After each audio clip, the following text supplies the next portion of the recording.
Hello. Kamusta na kayo? It's the last week of May 2025 and I decided to go on a video kasi it has been a while na hindi ako nakapag-upload ng video ko as if a lot of people are watching it or as if somebody else is watching it aside from me.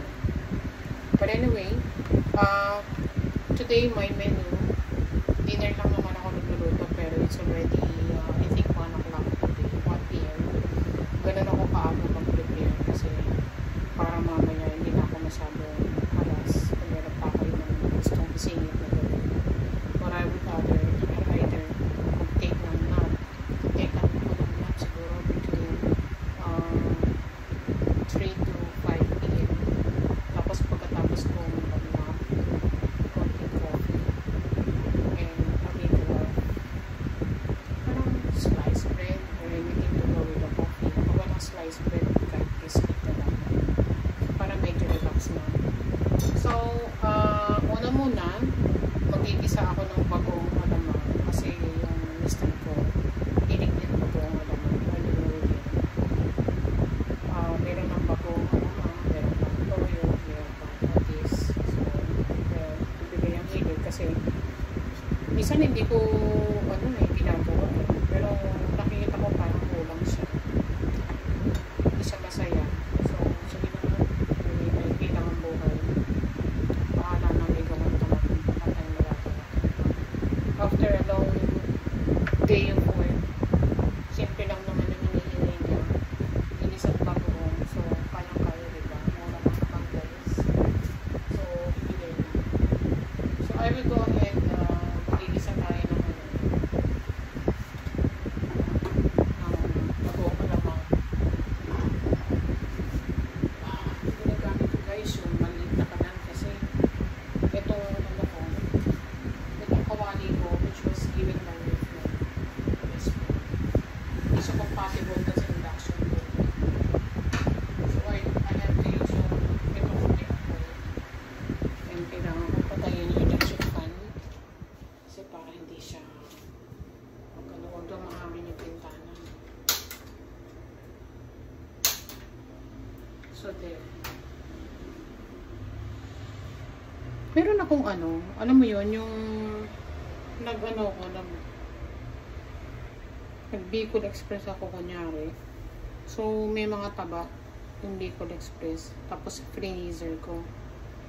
Sabi niya masarap. Pero, yung masarap na yun, imposible lang balikan yun. And maluluoy na sila sa freezer. Kaya, naisip ko kanina, naglilinis ako ng freezer na ito ko siya. Ilalagay ko siya dito sa sa bagoong alamang para may katutulan naman ng buhay niya. Lagay ko na kaya lahat. May kasi ito may gata. So siguro naman lulubog yung gata dyan kasi lalagyan ko naman siya ng suka. So pag nilagyan ko yun ng suka, medyo malabo ng mapanos siya. So ganun ang gagawin natin. So, guys, how have you been? Teka mga ilapit ko sa akin tong camera na. Kumusta na kayo? Kumusta na ilang buwan ninyo? You know why I realized na why do people go on YouTube? Why do people go on a TikTok? Talking on a TikTok. Why? Kasi you know why? Wala kasi tayong kausap nowadays. So, minsan may kausap ka, pero you choose what you say. Hindi mo masabi sa kanila yung nasa pinaka gusto mo sabihin. Minsan may dinadala ka, hindi mo masabi kasi masaya yung aura ng usapan.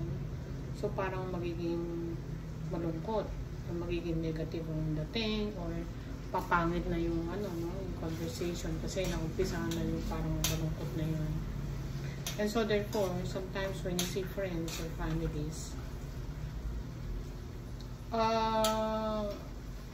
hindi nyo napapag-usapan yung mga bagay na gusto mo sana i-discuss kasi yun nga, mahirap. So now I realized kasi the very first time I made a video tapos pinost ko, parang gusto ko na pala ng kausap. I think 4 years ago, I lost my oldest sister. Kasi ako ang youngest in the family.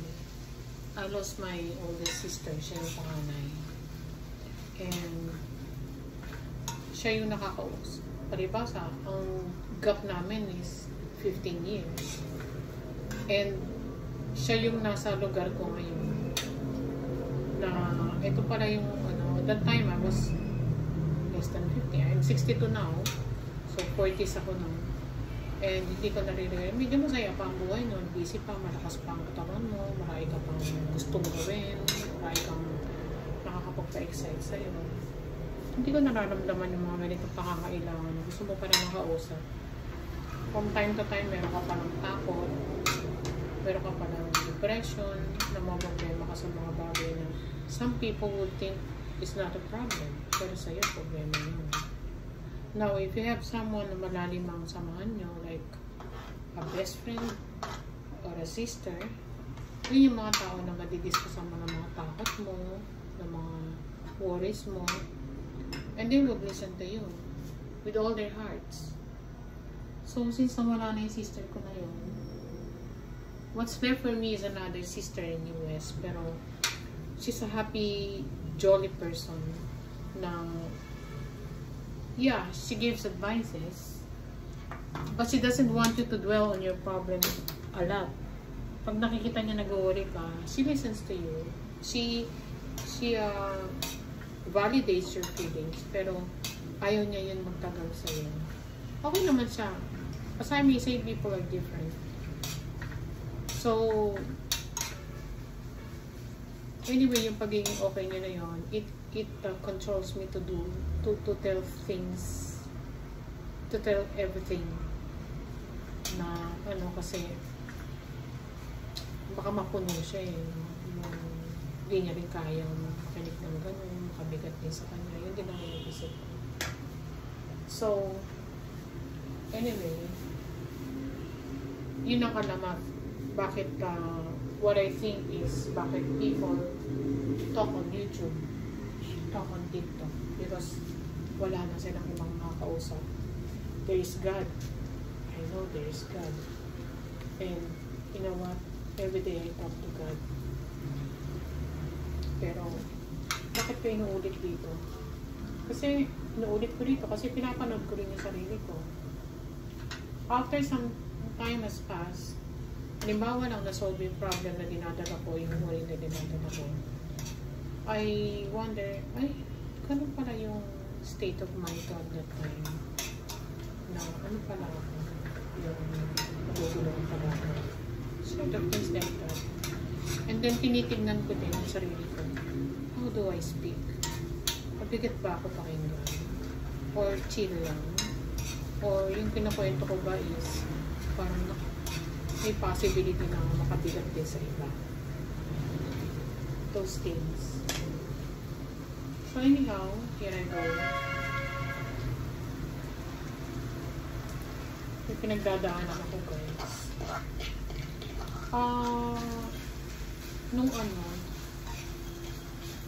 As you may know, I am a cancer survivor. Mababa lang siya. Stage 1A endometrial adenocarcinoma. So, na-operahan ako ng tabso way back 2019. So, that was around almost 6 years. Wala ng 2019 up to now. Na-operahan na ako. So, sabi after that, wala na ibang gagawin. Hindi naman ako kailangan i-chemo because it's just, kung sumamba ako ng 1B, chemo ko. Pero hindi ako sumampa ng 1B, 1A. Isang hinga na lang, chemo na. So, sabi ganyan, monitoring lang daw ang gagawin. Yung una, yung monitoring was every 3 months, naging every 6 months, naging yearly. Yung mga monitoring, breast exams, X-ray, MRI of the whole abdomen. He subjected me to PET CT scan, pero ginawa ko yun 2021 and 2022. Yun ang huli ko, 2022. Since then, hindi na. Kasi I have a HMO courtesy of the office of my husband. Pero hindi cover ng HMO yung MRI. Ang MRI, pinakamura is 50,000. I do it at Centuria Hospital. Yung 50,000 na yun, less 5,000 kasi discount nila doon sa doctor ko. So, that's 45,000 from my own pocket. Hindi siya cover na insurance. So, okay naman yung 2022 ko. So, sabi ko na sa doctor, PET scan tayo ng 2023. Sabi ko, Doc, pwede bang MRI na lang of the whole abdomen? Sige, okay. Kasi kapag ganun, sabi niya, maghihiwa-hiwalay tayo. Kasi kailangan ma-check lahat. So, for the lungs, you do x-ray for breast, mammogram, ultrasound of the breast, and then MRI of the whole abdomen. Yeah. Okay, lahat yun sinasagot ng insurance. Apart from that, meron ako mga blood workups kasi mataas ang cholesterol natin, ang triglyceride natin, and then nag-remission ako sa blood sugar, diabetes. I am type 2 diabetes. Nag-remission ako ng 2.5 years, but now currently I am taking metformin 500 milligrams once a day kasi umakyat na naman siya. And I think hindi niya bababa kasi a lot of times medyo pasaway ako sa pagkain. Hindi ko na nag-crave ako ng matamis. Hindi ako ganun katakaw or kawalang disiplina, but I do na pinagbibigyan ko yung sarili ko. Tsaka yung kape, hindi mawala sa akin yun. Yung kape na kapag nagkape ako, it has a lot of creamer. Maliit ang sugar, but it has a lot of creamer. Anyway, so that was it. In remission tayo ng cancer for about 6 years.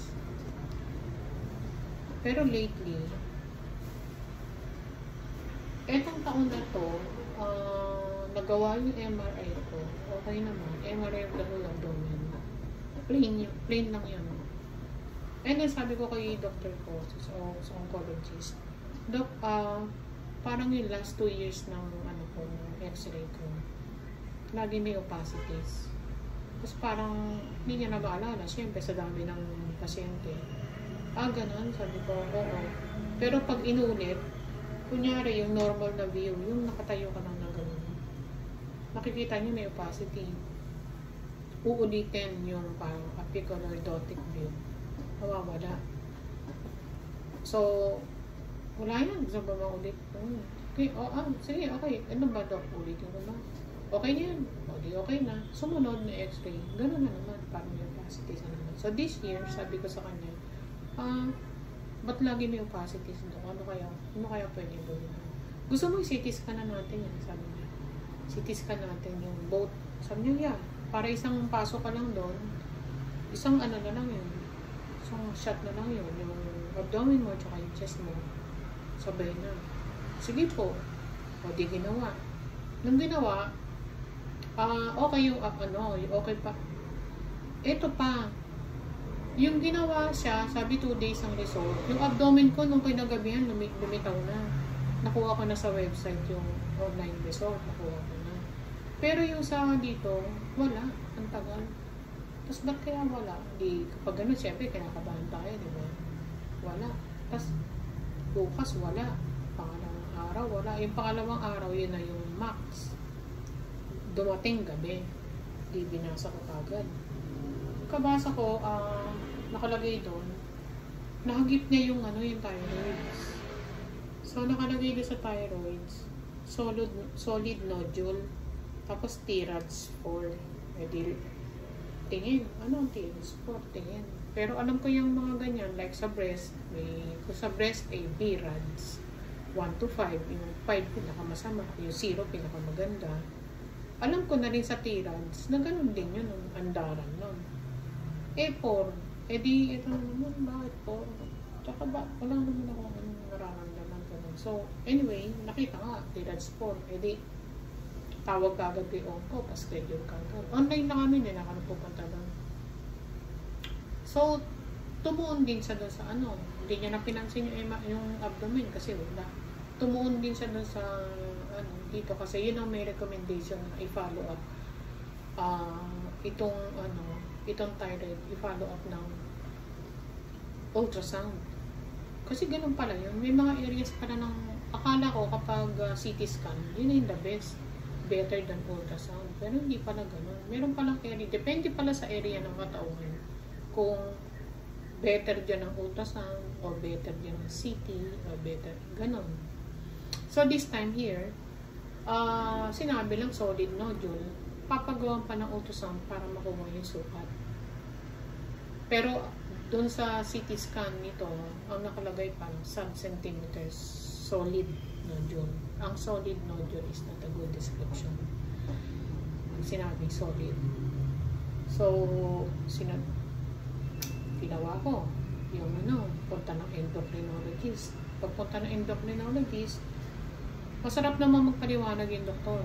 I said na masarap because yung worry na wala. Sabi niya ganyan. Si young doctor, parang 30s. And medyo mabilis magsalita, but gets ko naman kung ano yun. Nagsundan ko naman siya. And maganda yung aura niya. Masaya, parang gano'n, light. So, nung sinasabi niya, yun dito daw is parang susundan in another 3 to 6 months. Sabi ko, 6 months na naman. Ang gagawin niya, since that is yet a 0.7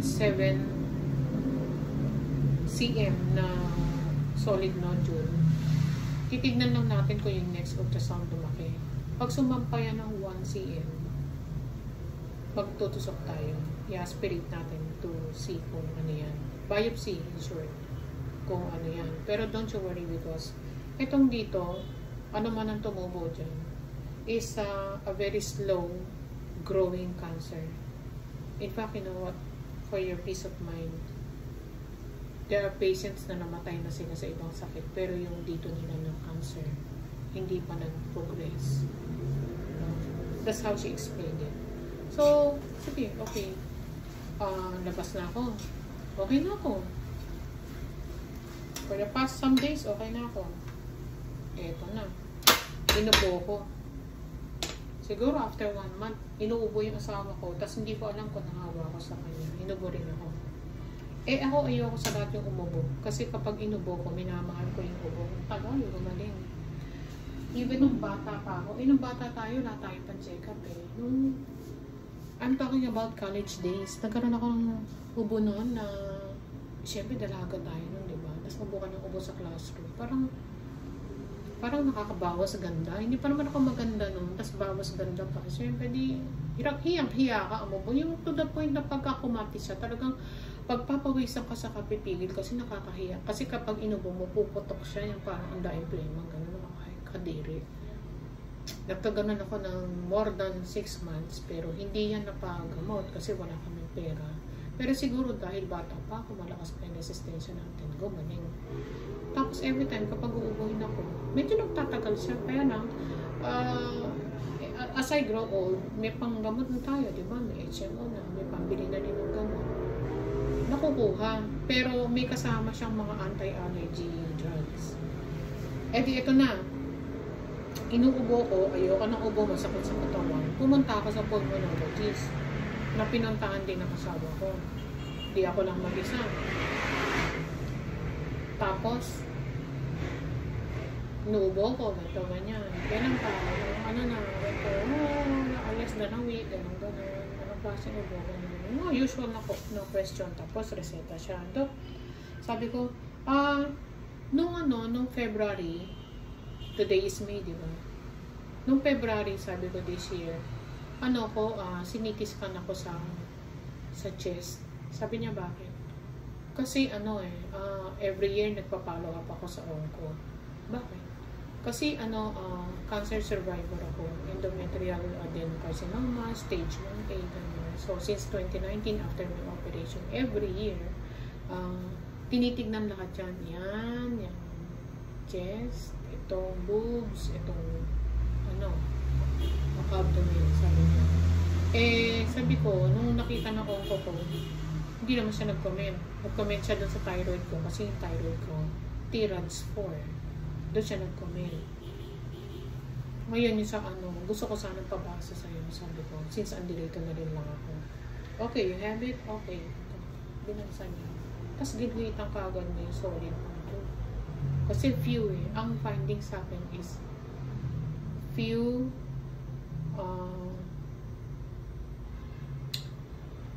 bilateral means dalawang lungs. Solid nodules. Dito, tas meron pa dun sa in between ng kasi upper and lower lobe, meron pang isa doon na ang measurement is 3 mm. So that's 0.3 cm. Sa research ko, yung 0.3 cm is kasi laki ng butil ng bigas. So, walang sukat yung iba, pero few. So, sa research ko rin, yung few is about until 6 pieces na nodules. Na ang sukat is up to 3 mm or 0.3 cm. Maliit kung tutuusin. Pero sabi niya, nag-iba yung mukha niya, parang may duda yung mukha niya, at saka parang, ano sabi ng uncle mo? Sabi ng uncle ko, nothing to worry, maliit lang daw, tsaka very common daw yan, especially sa mga old people, ito ganyan. So, I shrugged ito. Sabi ko, bakit daw may problema ba? Hindi, kasi you are once a cancer patient.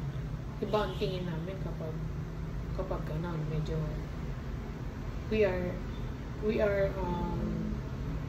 hindi namin dinaalis yung possibility ng mets. Gumanon siya. So, feeling about mets, parang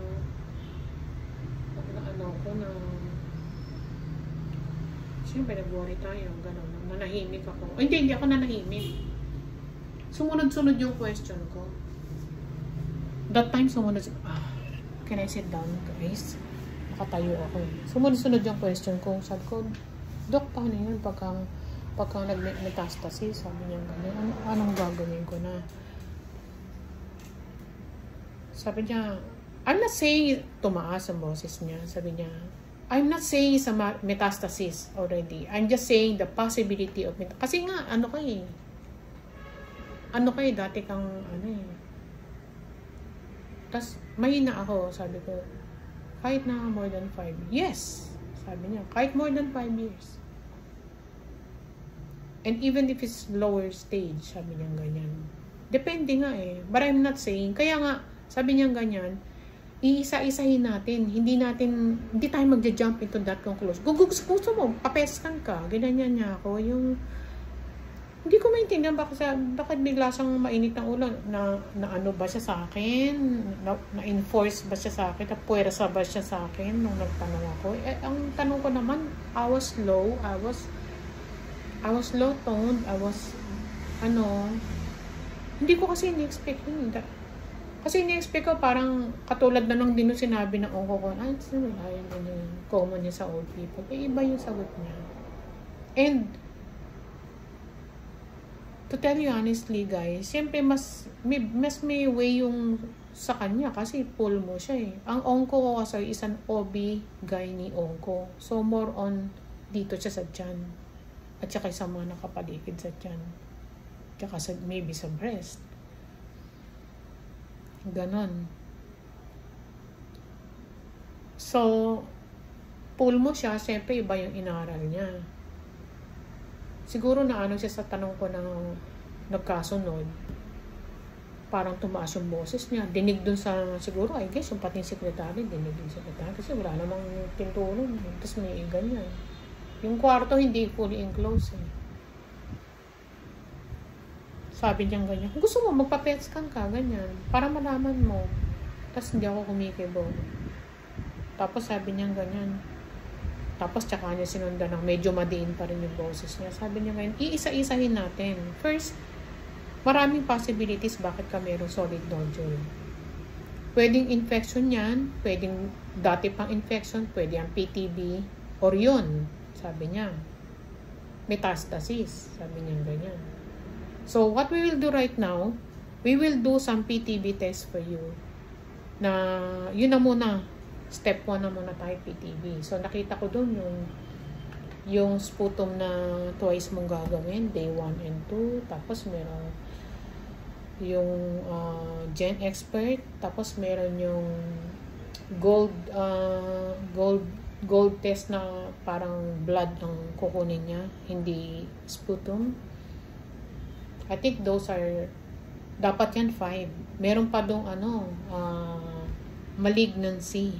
Kanya lang, pagpunta ko dun sa sa concierge ng hospital para i-approve, nagka-problema na ako doon sa health card ko kasi parang puno na. So, nalito na ako kasi itong health card, ang ginawa sa akin, ibang topic naman yung health card. Ibang topic na guys.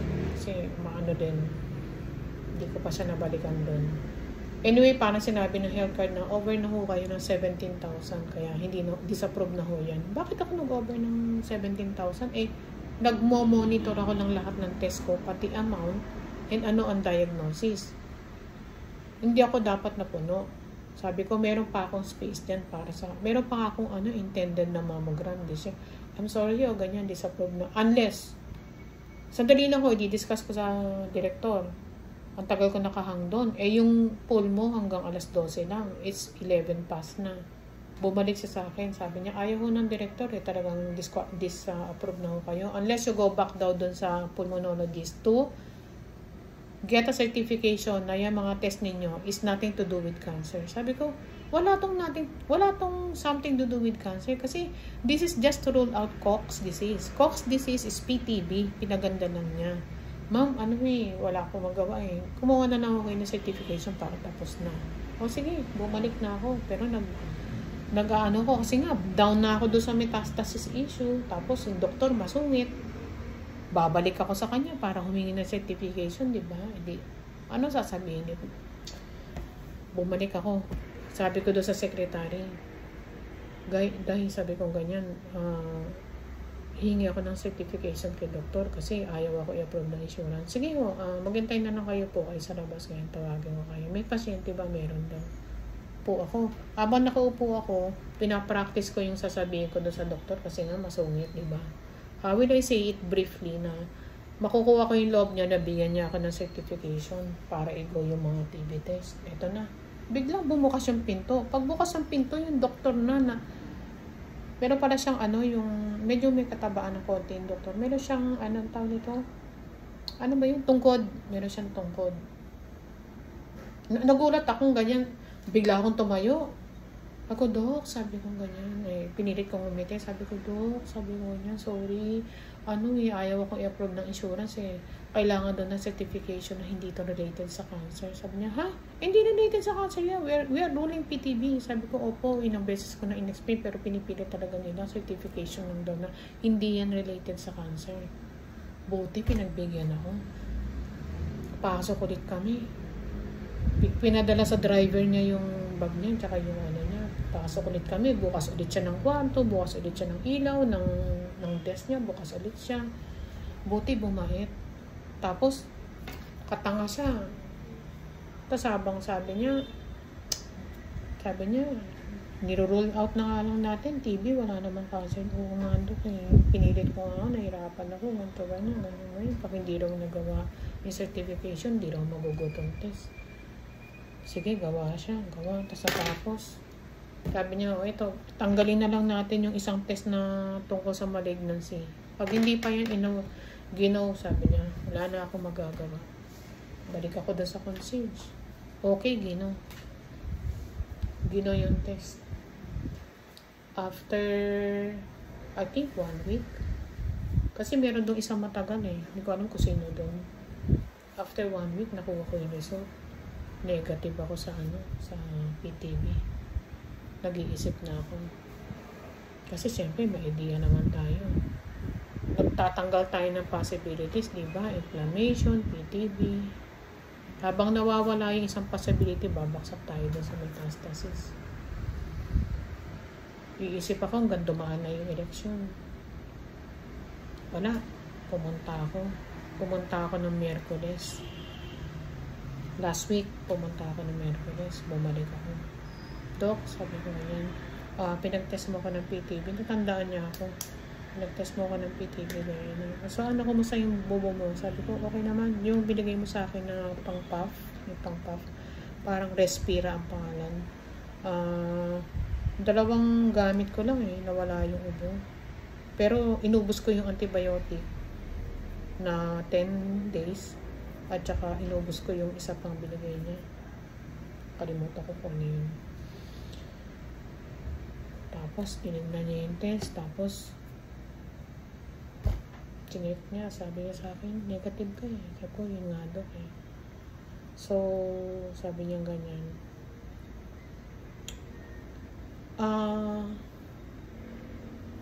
Sa totoo lang guys, nakalimutan ko.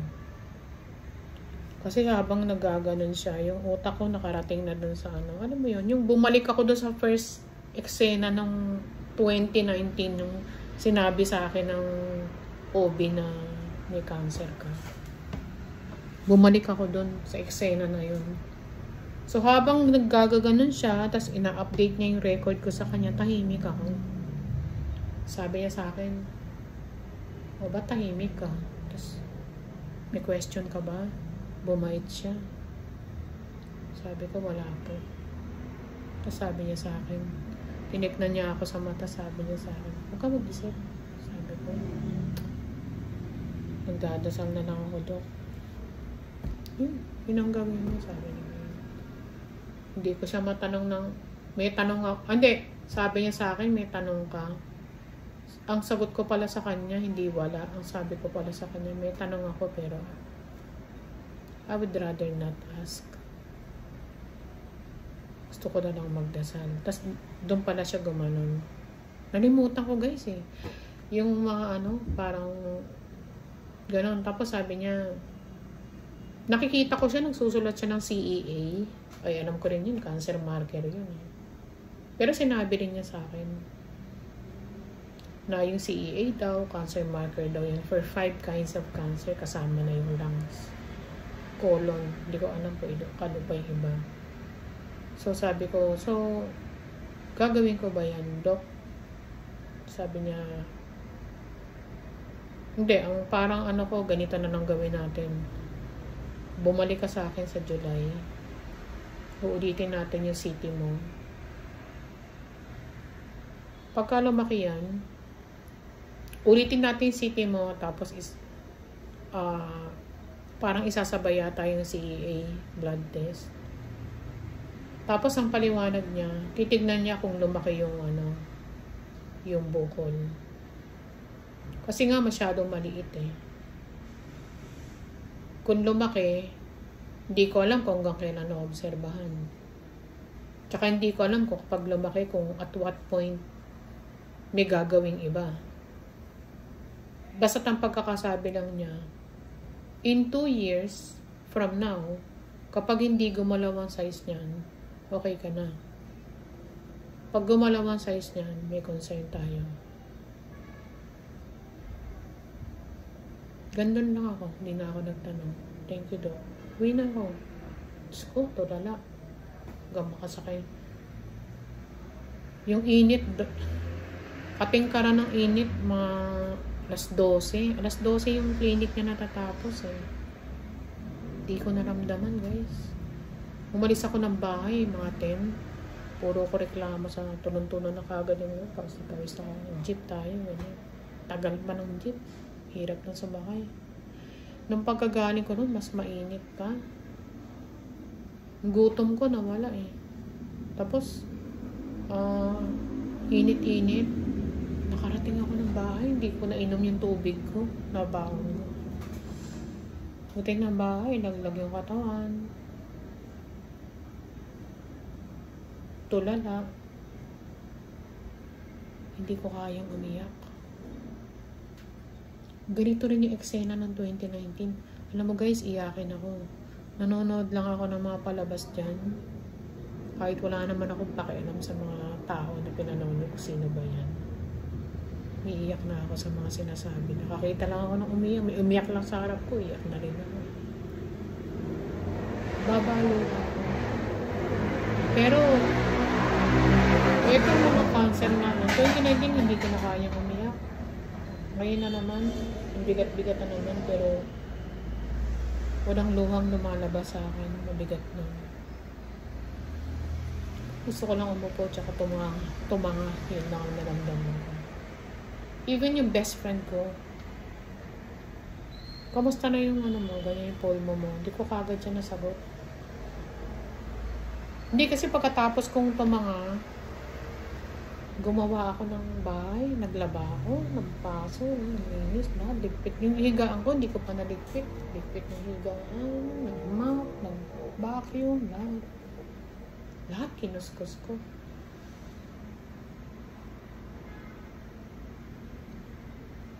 Tapos nag-text yung best friend ko, kamusta yung ano mo, ganyan, yung pulmo mo.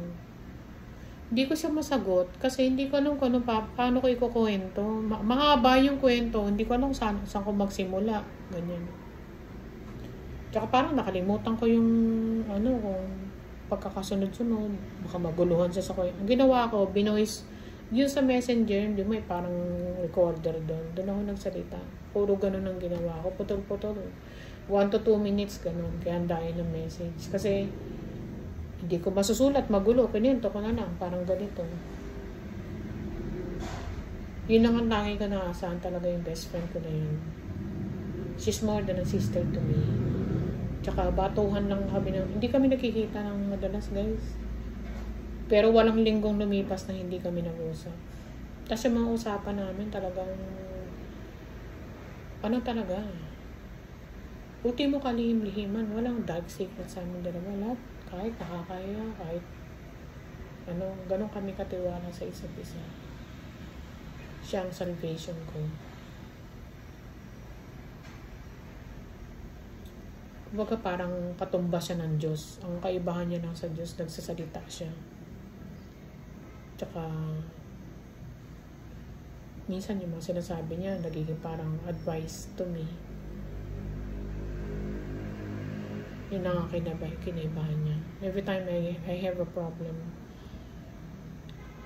siya kagad yung una ko naiisip.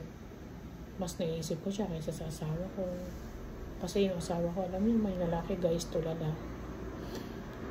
Makikinig sila, but hindi nila alam kung... Hindi mo alam kung na-absorb nila the way you want them to absorb, kung naiintindihan nila.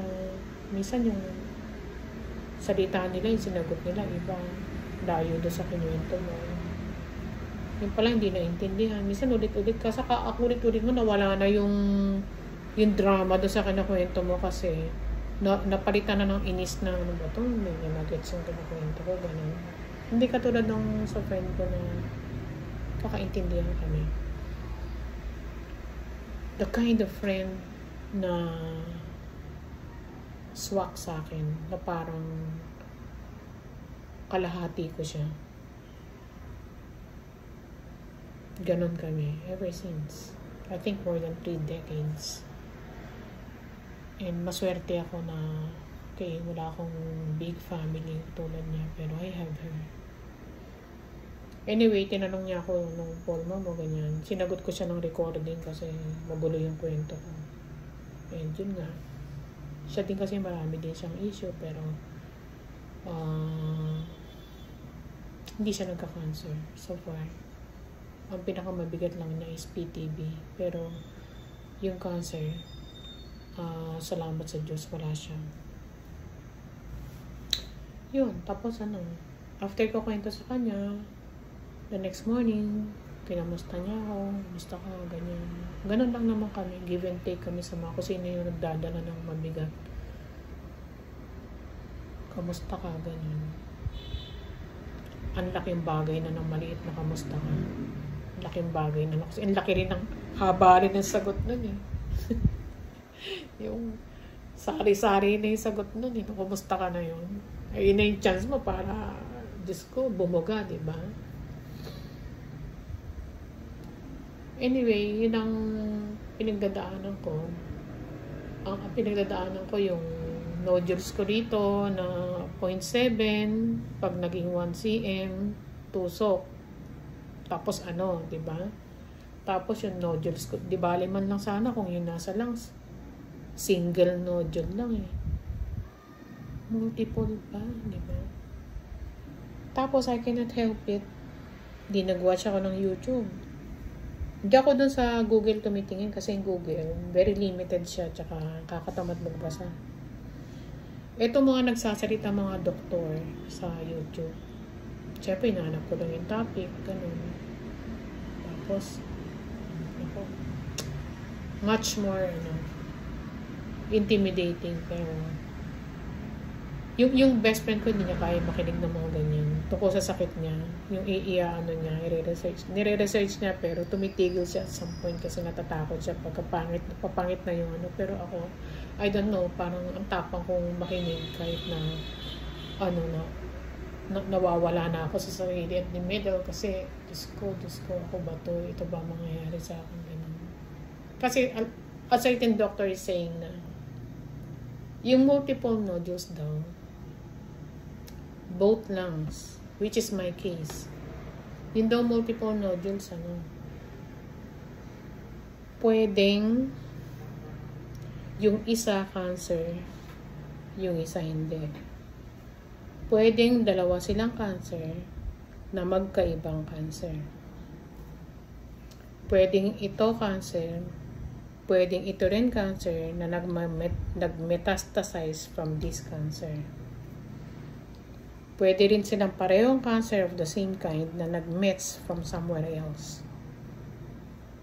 Either dun sa primary cancer mo dati, or meron ka palang itinatagong another cancer na naman, na hindi na yun dati, kasi sila, metastasis sila of that second cancer. Yung mga ganun. Meron pa palang ganun. Akala ko kapag nag-multiple yan, kasi tumubo tong isa, tas nag-anak-anak lang siya mula dun sa nanay. Akala ko ganun. Pwede palang iba-iba yun. So, anong gagawin dun? So, habang naglalakihan yan, siguro, ang iniisip ko lang, from a layman's view, iniisip ko lang, halimbawa, ito, lumaki na. In such a point na pwede na siyang i-aspirate or biopsy. Itong isa hindi pa malaki. Binayopsy na kita, ikaw binabantayan pa kita. Pag lumaki ka ng kasing laki niya, ibabiopsy din kita kung pareho ka o iba ka. Di another gastos na naman yun, guys. Diba? Tapos kung ilan kayo, ganun din yung gagawin sa iba. Hanggang di sila naglalakihan, ino-observe kita, pero ito tinusok ko na. Yung ganun.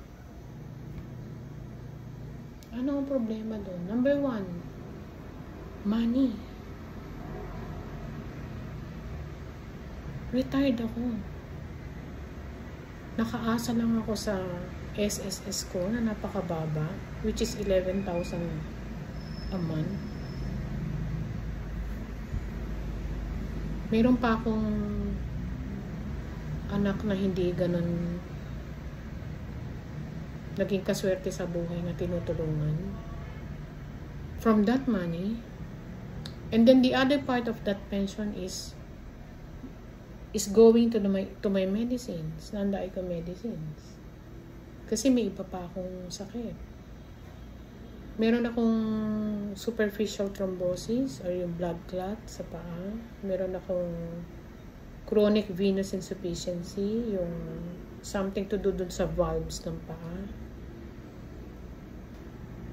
Naya mga yan, malaki din ang niyan, laro niyan sa heart health mo.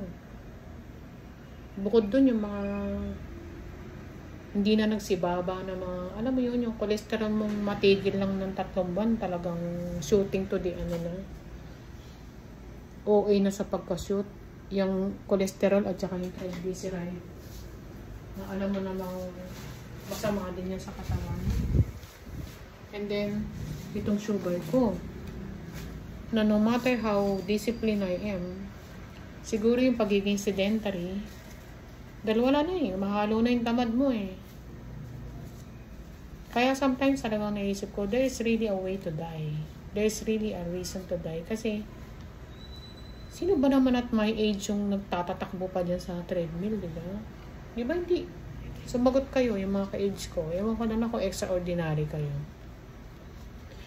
Yung meron kang anak, asawa na namamasukan sa, di ba?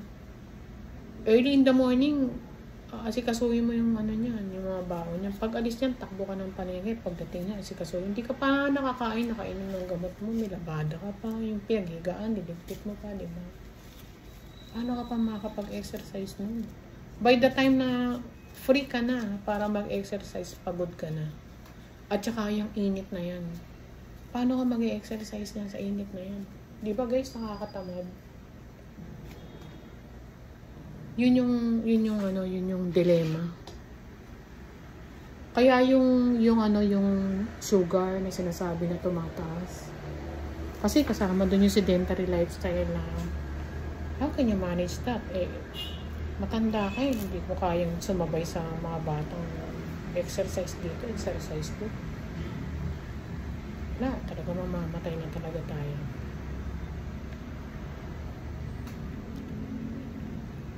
Ang pinapanood ko lately yung marami kasing cancer patients sa TikTok. Sinasabi nila yung mga yung mga experiences nila. Sila talaga tukoy na stage 4. Iba nga iintay na lang ng oras, masaya pa eh. How I wish I can be like them. Pero hindi mo rin alam kung paano nila kinompose yung sarili nila bago sila humarap sa camera. And like me, naghahanap lang din sila ng makakausap kasi yung mga tao mag-isa na lang din siguro sa bahay, sa buhay. And yung imagine mo na lang na itong camera is equivalent to siguro at least one person na buhay. Kakapag-out ka na ng kapag pinost ko to, I'm sure naman guys, wala namang magbabash, diba? Kasi, sariling kwento lang naman to eh. Isang nanay tayo na may 2 anak, na 62 years old, cancer survivor, na ngayon hindi ko na alam kung ano na naman. Yung mga topic ko, puro sakit eh. Puro luto, puro sakit. Sino tao manonood nun? Di ba wala? Pero yun. So, yun lang guys, sa makwento ko sa inyo ngayon. Tapos na yung bagong, hindi ko alam lasa ng bagong guys. Yung hinalo ko doon, yung ginataang, yung baboy. Ano mo yun? Ano ba yun? Bicol Express na, so may liempo yun na hiniwa-hiwa ko. Tapos, inano ko sa gata, tas may sili. So, yun yung sinahog ko dun sa bagong alamang. Ewan ko kung nalasa nun. Tapos, yung susunod ko, yung kinamatisan na baboy na, ginawa ko yung luto niya kay recipe niya kay Marjorie Barreto. I like Marjorie Barreto. I like Julia. I like Danny. Si Danny also. Si Danny, millennial, pero pinanonood ko siya. Tutuwa ako doon sa kanyang baon serye. Yung baon serye ni Danny. Alam mo naman yung mga bata, di ba? Yung mga, puro mga sa grocery, like, meron siyang parang tailed shrimp na minicrowave niya. Tapos nilagyan niya ng rice, nilagyan niya ng dip. Yung lalagyanan niya ng dip, lahat binibili niya lang sa Shopee. Cute yung lalagyanan niya ng dip. Kaya lang parang space consuming. Pero cute siya. Pati yung yung bag niya, insulated bag niya. Cute siya. Lahat sa Shopee galing. So yun yung baon ng mister niya. Pinapakita niya yung rice, yung air fried na shrimp. Tapos may sausawan yun. Tapos ang baon ang snack niya, yung 2 pieces of Oreo. Tapos merong Yakult. Tapos merong parang orange juice na nasa Tetra Pak. Tapos 2 Skyflakes yata yung nakita ko. Baka 2 episode lang naman ako eh. Tapos ang another ang baon naman is parang sausage na hiniwa-hiwa niya. Prinito niya. Tapos parang, I don't know kung tama. Tinambalan niya ng kaunting gulay. stir fry siya ng carrots tsaka sayote na kaunti lang. Tapos, yung pinagsama. Ganda man tingnan. Ganda man tingnan. So, natawa lang ako dun sa mga pabaon niya. Kasi yung mga, ano mo naman yung mga unhealthy food na bawal na sa matatanda. At saka, hindi lang sa matatanda. Kasi naman sa mga bata bawal. Yan ang mga bawal na bawal sa mga doktor. Yan ang mga number 1 sa bawal sa cancer. Sinasabi na yung mga process. Pero, she was doing it as if, she was enjoying it. And, tapos na, ganun, dinidescribe. Tuwa lang ako kasi how clean, bumabalik ako dun sa age ko na gano'n na nung time na yun, wala tayong malay sa mga lintik na processed food, gaano ka dangerous sa katawan yan. Masaya lang yung buhay nila gano'n, very light, and diba? Tapos na, naipak na, and then tuwa-tuwa na siya kasi may baon na yung mister niya, gano'n. How I wish that they would live longer, these kids. Kasi yung generation nila, ganyan naman pagkain. Ako, generation ko ng pagkain nung araw, ang pagkain mo na makain. Pero ang pagkain nun, mga puro palengke. Alam mo yun, yung mga halo-halong pinagtatagtad ng mga gulay na until lang nakikita natin sa palengke. Nung araw pa uso yan. Tinidad-tidad ng mga sari-saring gulay, tapos, kunyari pinakbet, isasalang mo na lang yan, lagyan mo na lang ng, ang pampasarap nun, veggie. Betchin na pabibiliin ako ng nanay ko sa sari-sari store, maliit na betchin. Siguro 2x2 inch ang sukat niya na ang konti ng laman. 1 linggo sa amin yun. Nakikita ko 1 pinch lang nilalagay na nanay ko dun sa akin. Masarap na. Hindi ko alam kasi nung time na yun, wala naman Jollibee, di ba? Wala kang kundi kainin yung pagkain ng nanay mo kasi that's the only food you have. Wala kang choice. So, masarap na siya. Kasi gutom ka. Wala kang merienda. Diba? Ang kain mo 3 times a day lang. Tapos ang konti pa ng umaga. Ilang pandesal lang kayo nun. Kaya talagang pagdating ng tanghali yan. Talagang kung ano ilagay dyan, ubos yan. Yun, maganda noon. Ngayon, itong mga bata ngayon, ayan ang grocery, very convenient na. Tsaka parang mas may pera na rin ang mga tao ngayon. Mga bata ngayon, madali na dumiskarte. So, ito yung mga klase ng kinakain nila, and they don't know more, or they don't know much, and perhaps they know pero wala lang, ini-enjoy na lang muna nila kasi unang-una bata pa sila. And the number 1 killer naman talaga is stress. Kaya siguro kung hindi rin kasi may kilala ako sobrang happy, nagka-cancer din. Anyway, siguro she belong to that little percent na minalas. So yun. Ba't ako nakarating kila Barreto? Kasi doon ko pinukupin. Kasi yung kasunod ko minuin kinamatisang baboy na sana sumarap. Yun ang dinner namin. And for me, sa lola nyo, magigisa lang ako ng sayote. Yung sayote, haluan ko ng isang patatas. Tsaka yung tirang giniling na konti lang. Parang magkaroon na ng konting halo-halo.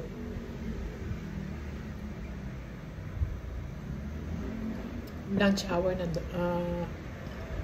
guys, pero pagkakanin ko sa pool mo nung gutom ako nun nung Miyerkules, pero nawala yung gutom ko sa sama ng loob.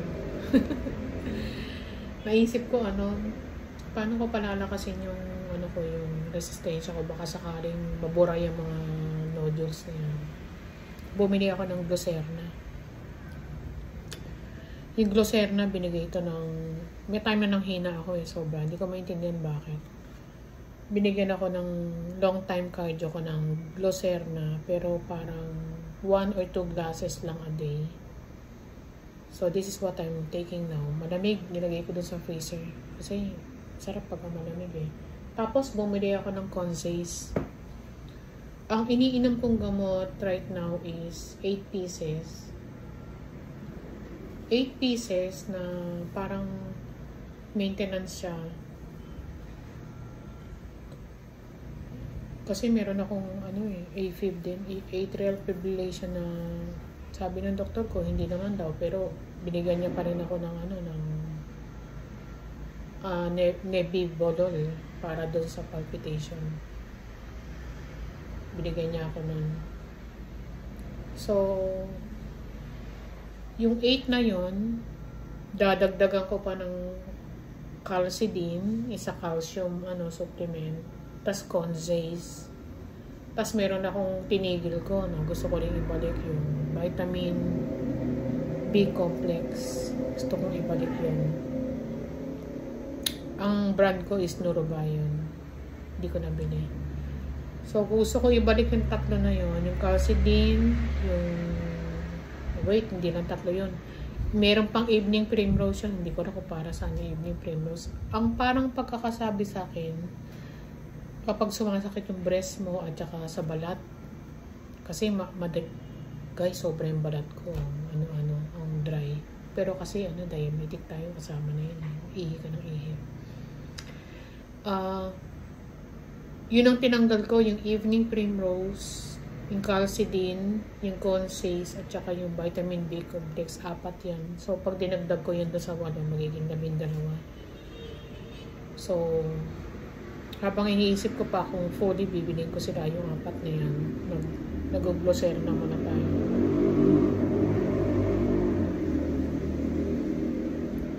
Tsaka pinipilit ko na ayusin yung tulog ko. Mahirap, pero kailangan ayusin yung tulog. Dito sa bahay, pinagpapasalamat ko, relax ako eh. Pag nakaalis yung mga trabaho doon, relax ako eh. Tahimik ang buhay ko, overall.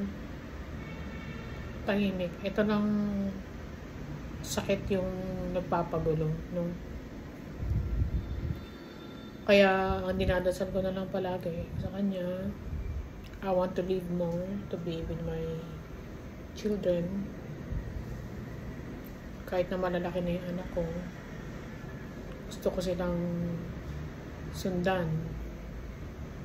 But, I want to live more functionally. But,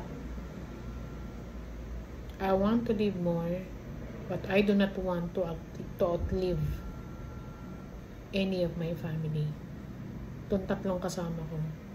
Yung 2 anak ko, tsaka yung asawa ko. Ayoko may mauna sa akin. Ako dapat mauna. And yung pasalamat, yung kahilingan ko na yan kay Lord na konting buhay pa.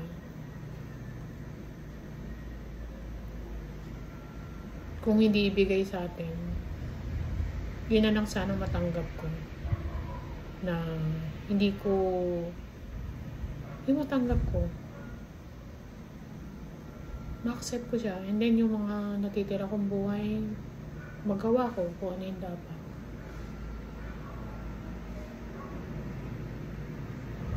Yun lang. Tapos, sana mawala ako ng hindi ako nahirapan para din hindi nahirapan itong mga kasama ko. I think merong palliative na yun, pero I still don't know how it works. Ang palliative yung parang more on opioids, morphine, ganyan. Pag sakit ka na sa mga pinagdadaanan mo, inject na lang ng inject. Ang mangyayari sa'yo nun, para kang buhay na patay kasi tulog ka lang ng tulog. Until manghina ka na ng manghina, until you go. Okay na yun. Kasi yung buhay ka na namimilipit ka, di ba? Yun ang gusto kong i-explore. And then, ang next test ko kasi ng CT scan, parang August eh. August. And then, yung ultrasound nitong, is September. Pag susunod-sunodin ko na, susunod ko na rin sa breast ko. Ganun na muna. Gusto ko nga gawin sa mas murang hospital para hindi maubos yung HM ko. Pero iniisip ko pa kung magkano sa... Wala kasi akong cellphone guys eh. Wala akong load. Gusto kong tumawag sa tanong ko lang kung magkano doon yung CT scan, magkano. Or tanong ko kung check ka muna kung meron yung namin doon. Yung HMO namin ko affiliated yung lung center para doon na lang lahat. Baka sakaling mas mura. Okay guys, humaba na ako, no? Sorry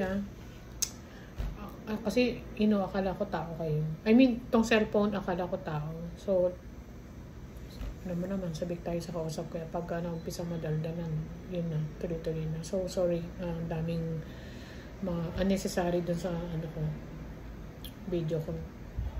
So, that's it. I wish you all well. Kung wala kayo sa kalagayan na nagkaroon kayo ng critical illness, huwag nyo nang hangarin na makarating doon. Ang cancer is still a wonder. Walang may gumagaling, merong hindi. Ginawa na lahat, hindi pa rin. Tapos, walang kasiguruhan. Nawala, tapos di mo alam kung babalik pa o hindi na. Ginamot, pero hindi mo alam kung totally gumaling. Ubos pera talaga yan, tsaka ubos tiis, tsaka ubos pagod. But, we don't know kung sino yung mamalasin. So, my message is, kung wala pa kayo sa ganitong stage, huwag nyo nang hangarin, no? Alam nyo naman kung paano yung mga magpapahealthy sa inyo. Miwas kayo sa sobrang, yung mga binibenta sa internet ng mga juice sa mga kung anong drinks na mga amamahal. Ano yun eh, business kasi yun. So, in my opinion, hindi ako nagiinom yan. Business kasi yan. Anong best na inumin? Tubig lang. Lagyan mo ng lemon. Plain water, lagyan mo ng lemon. O kung may mga putas-putas ka, like yung strawberry, yung hiwain mo. Lagyan mo ng mint, lagyan mo ng anything. Hindi masarap yun. Kasi walang sugar yun eh. Hindi siya kasi sarap ng tinimpla-timpla na juice dyan. Pero still, nagkaroon ng konting nutrient yung iniinom mo. Apart from being yung water lang. Kasi water, wala yun eh. Walang calorie yan. Water lang yan. Tapos, tsaka pag hindi kayo nagbibili nito mga juice na po, yung mga milk tea, yung mga flavored coffee, nakaligtas kayo sa gastos, diba? Bili kayo ng maayos sa pagkain. Sa meat, yung mga lean part, itlog, superior protein, gulay. Tapos, huwag niyo yung haluan ng kung ano-ano. Huwag niyo yung lagyan ng cubes. Yung cubes is parang concentrated, yan. Alam mo na yan, di ba?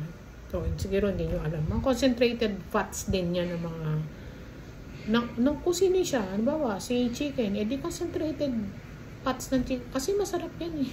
Yung chicken na, yung balat, masarap yan. Hindi masarap yung laman ng chicken, di ba?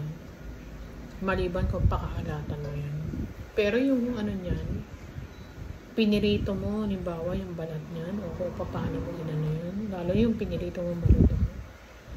Masarap yan. So, hindi ko lang bakit hindi ko nakikita kung paano ginagawa yung mga cube. Pero, yun. So, ang pinakapanlasa nyo na lang, tiisin nyo na lang. Kasi sanayan lang naman yan. Yung gulay nyo, stir fry nyo lang sa olive oil na konti lang. Tapos salt and pepper lang. Imagine nyo na lang na masarap. Ganun. Kain kayo ng ganun. Tapos 1 cup of rice is good. Yung rice, it doesn't have to be brown or red or yung may nakikita ako sa TikTok na nilalagyan lang ng mainit na water. Wala naman yatang scientific yun. Wala ako nakitang doktor na nag-discuss nun. Para daw sa mga diabetic kasi wala daw glycemic index yun. Pero pag chinek mo yung 300 pesos at 1 kilo. Hindi ikaw lang ang kumain, di ba? Yung normal na rice, yung white rice. Ginagawa ko, inugasan ko mabuti hanggang mawala yung puti. Kasi yung puti na yung starch yun eh. So, ugasan mabuti hanggang luminaw.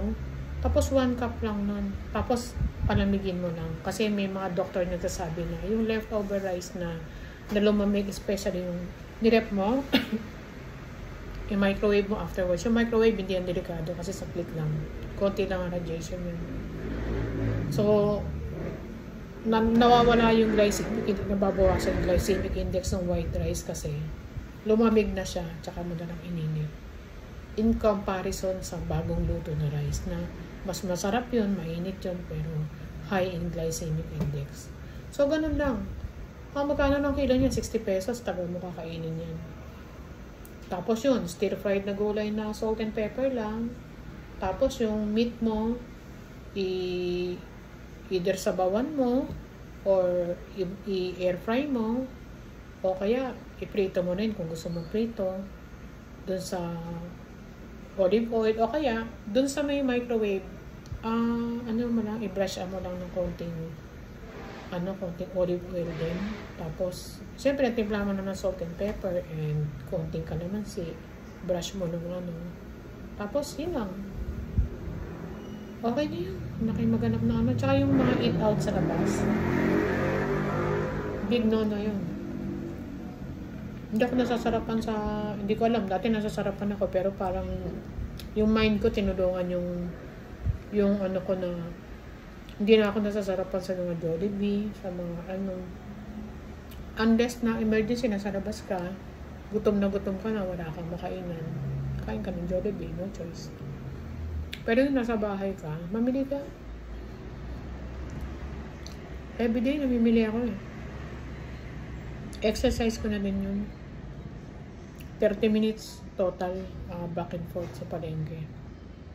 O di nakapaglakad ka, di ba? Tapos hila-hila ko yung kartilya ko, hindi para na rin ako nag-barbell na. Tapos sigurado ka sa niluto mo, hindi pa ulit-ulit na mantika yan. Hindi ako nag-ulit ng mantika, guys. Kunyari ganito, yung prinito ko, tapos magigisa ako ng gulay. O di doon ako sasandok ng Pero yung nagamit ko na ngayon, tas sasalain ko para bukas, hindi ko nagawa.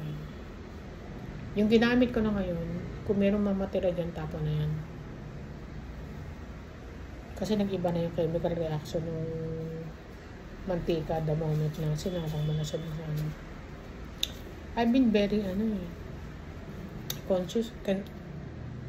conscientious sa mga kinakain ko, pero siguro something to do with genes to, dahil nanay ko din nagka-cancer, ate ko cancer, pinsan ko cancer, pamangkin ko cancer.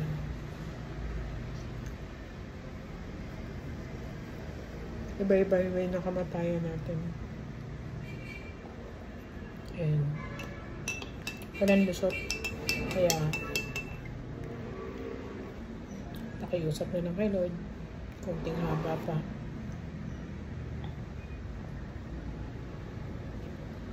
And makayanan kung paano dadalhin yung sakit. Yun lang.